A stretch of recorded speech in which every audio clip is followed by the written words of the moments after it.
അല്ല, പരസ്പര സഹവർത്തിത്വമല്ലേ നമുക്ക് ആവശ്യം. ഇപ്പൊ ഒന്ന് ആലപിച്ചു എന്ന് എന്താണ് കരുതിക്കൊണ്ട് സഹവർത്തിത്വം കൊണ്ട് ഉദ്ദേശിക്കുന്നത്? സഹവർത്തിത്വം കൊണ്ട് എന്താണ് ഉദ്ദേശിക്കുന്നത്? ഇതാണോ സഹവർത്തിത്വം?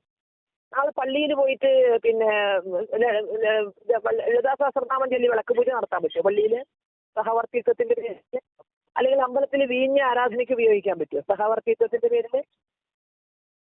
ഒരു ക്ഷേത്ര സന്നിധിയിൽ ഇന്നതേ ആകാവൂ എന്നുണ്ട്, അത് ചെയ്യുക.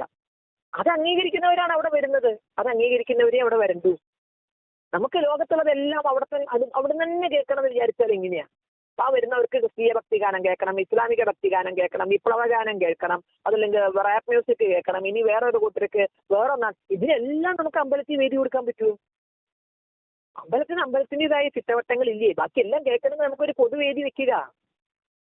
എത്ര ഭക്തരും പിരിവ് കൊടുക്കട്ടെ, നമുക്കൊരു പൊതുവേദി വെക്കുക. എല്ലാതരം ഗാനങ്ങളും എല്ലാതരം നൃത്തങ്ങളും ഒക്കെ അവിടെ കാണിക്കാം നമുക്ക്. അല്ലാതെയുള്ള ജാടയല്ല മതേതരത്വം.